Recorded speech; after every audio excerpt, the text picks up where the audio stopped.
On a déjà vu dans une vidéo précédente comment travailler avec les types dans TypeScript. Donc dans cette vidéo-là, on va rester toujours dans le même cadre, même sujet. On va répondre ensemble sur la question, c'est quoi les types utilitaires dans TypeScript? Donc les types utilitaires, ce sont des types qui sont comme les types qu'on a vus dans la vidéo précédente, juste que cette fois-ci, ce sont des types déjà prédéfinis de la part du TypeScript et qui nous permet de créer des nouveaux types complexes à la base des types qui existent déjà, ça veut dire à partir des types qui existent déjà. Donc, je récapitule. Les types utilitaires, ce sont déjà des types qui sont déjà fournis de la part du TypeScript, qui sont à notre disposition pour créer des nouveaux types complexes à partir des types existants. Donc, dans cette vidéo, on va essayer de voir quelques types qu'on peut l'utiliser souvent dans notre projet, et bien sûr, avec des exemples, comme toujours, pour mieux comprendre. Donc, commençons par le premier type partiel. Donc, partiel, c'est un type qui nous permet de créer un nouveau type et qui va rendre toutes les propriétés de l'input T que je vais lui passer comme des propriétés optionnelles. Donc, je peux dire que partiel, il nous permet de créer des types qui auront toutes les propriétés de le type T optionnel. Pour mieux comprendre, on va passer à l'exemple qui est devant nous. Donc ici, j'ai créé une interface qui s'appelle personne avec deux propriétés name et age. On est d'accord ici que ces deux propriétés name et age sont des propriétés obligatoires. Là, je vais créer un autre type, mais je veux que, en se basant sur le type que j'ai déjà personne, mais je veux changer ces propriétés-là qui soient des propriétés optionnelles et non pas obligatoires. Donc, je peux faire ça à l'aide de type partiel. Donc, je nomme mon nouveau type, je l'appelle partiel personne, et je fais appel à partiel, et je mets ici l'input, ou bien le type, ou bien l'interface que je veux, sur laquelle partiel change les propriétés obligatoires à optionnelles.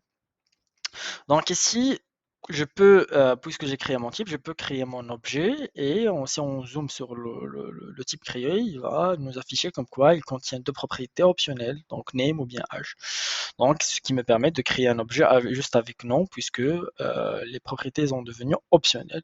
Ou bien je peux même changer vers âge et ça va fonctionner, ou bien même je peux avoir les deux propriétés age et name à la fois puisque sont des propriétés optionnelles.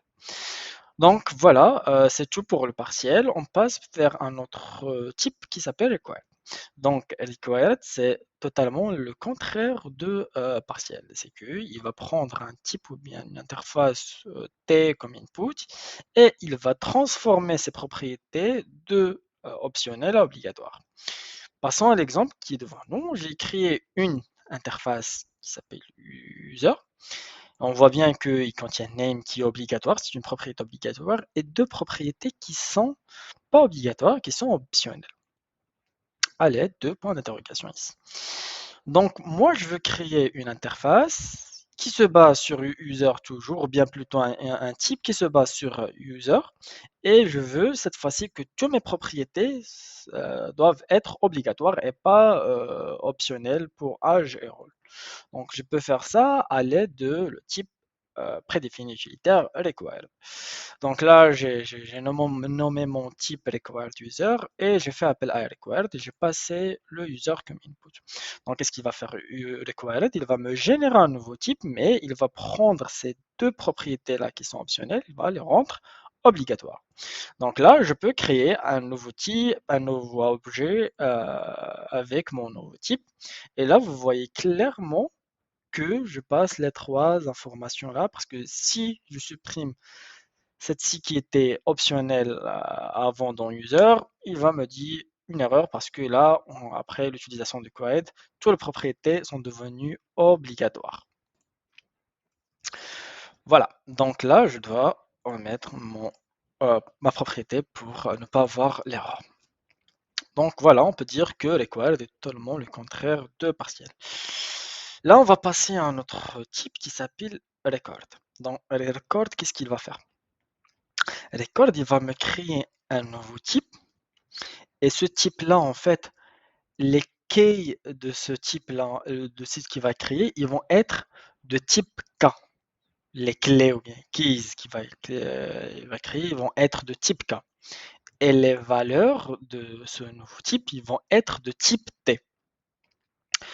Donc, pour mieux comprendre, on va passer directement à l'exemple. Là, j'ai créé une interface, cat info, qui a âge et breed, et un type catname qui peut avoir soit valeur de ça, le là, ou bien bien, ce sont des noms des champs.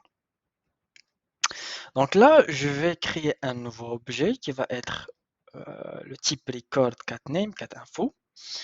Qu'est-ce qu'on a dit tout à l'heure? C'est que record, il va me créer un nouveau type avec des clés qui ont le cas comme type. Le cas comme type. Donc là, je vais créer un nouveau clé pour mon type. Donc il doit obligatoirement être soit ça, soit le là, soit Mira. Parce que j'ai bien saisi, j'ai bien renseigné que mes clés vont être de type catname.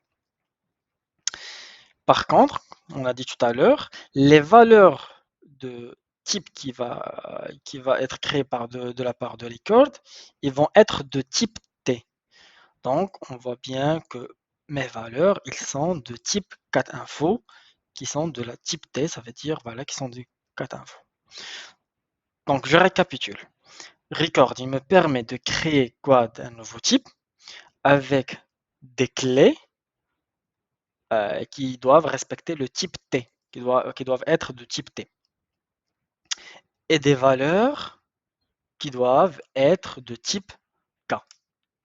Donc voilà, c'est tout ce qu'on peut dire pour le record. Passons à un autre exemple, c'est le pic et le omit bien sûr.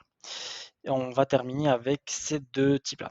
Donc le pic, il est assez simple, c'est qu'il me permet de créer un nouveau type en se basant sur un type existant, mais il va me créer ce type-là en sélectionnant des propriétés que moi je l'ai fournies. Par exemple, ici, je vais créer un type qui s'appelle personName. Je passe mon type person comme tout à l'heure. Et là, je veux créer un nouveau type qui s'appelle personName ou bien personName. Et mon nouveau type, je veux que ce name existe dans mon nouveau type. Donc je vais me baser sur ce person, mais je veux que la propriété ou bien voilà, le name qui soit dans mon type.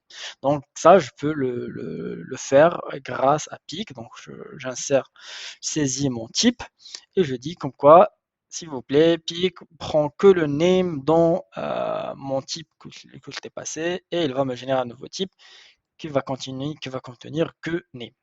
Si on fait un hover sur notre nouveau type, on va voir que le name. Là, on va voir vraiment l'inverse. C'est que moi, j'ai une interface, un type, et je veux que je crée un nouveau type, mais en se basant bien sûr sur un type existant, mais je veux avoir toutes les propriétés, mais en supprimant que quelques propriétés. C'est l'inverse. Donc, je peux faire ça à travers omit. Donc ici, comme le pic, je passe mon input, une interface ou bien mon type, c'est todo. Et je veux créer même type, mais je veux par exemple que mon nouveau type n'aura pas par exemple la propriété description. Je veux qu'il contient que title ou bien completed et created. Donc je passe description comme deuxième argument pour mon emit. Il va me créer un nouveau type qui s'appelle toDoPreview qui était basé sur ce to-do, mais en supprimant cette propriété que moi je l'ai renseignée ici. Voilà, donc si je rajoute par exemple une description, il ne va pas m'accepter comme quoi je mets une description. Parce qu'il va me dire, attention, to the private, il a que title et completed et created parce que moi-même j'ai supprimé propriété description de mon nouveau type. Donc j'espère que cette vidéo a été utile pour vous et on se voit très très prochainement. À bientôt.